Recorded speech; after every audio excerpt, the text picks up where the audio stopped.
कैसन कैसन ने गाय हमारा के बोली अब के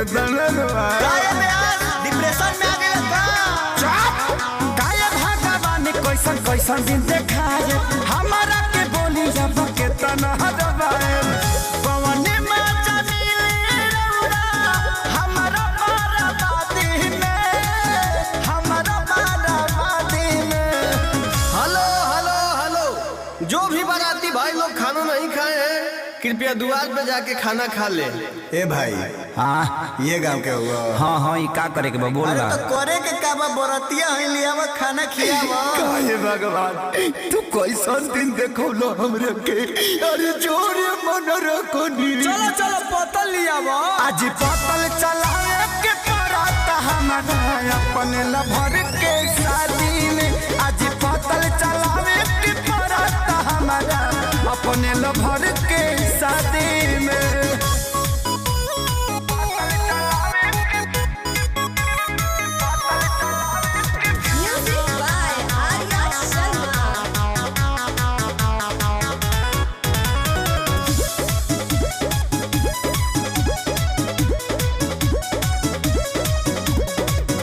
बने वाला रहनी हम जवाना कसैया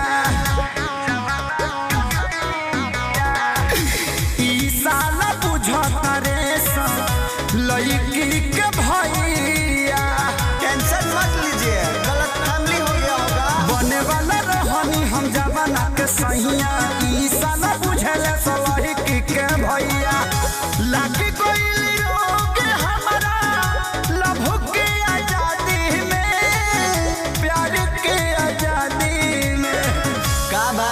हमरा पतल में के पूरी खत्म हो गइल बा, तारा लौकत नहीं खे। लौकता जौन देर तोन खइब। अरे तनी पानी वाला के भेजा भाई, पुलाव दो तनी एने पुलाव दो। पुलाव पुलाव पुलाव पुलाव ए भाई दुगो पूरी दो एने। 3 कोड़िए सिंखला खइब।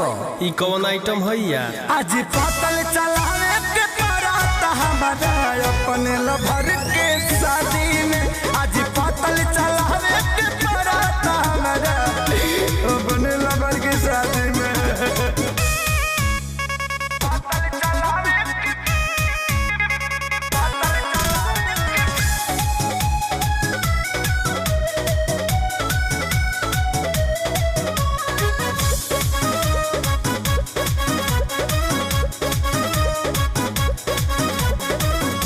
यादो राज खेसारी भाले अकेले जिली हा बगल वाला गाँव के लड़की सन के दिल नदी हा।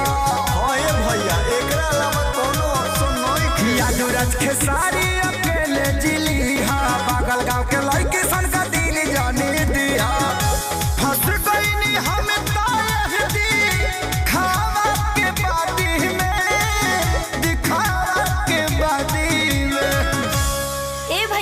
थोड़ा आइए ना इधर, काम है, आइए ना। ए भाई तारा के बोला कि जाना।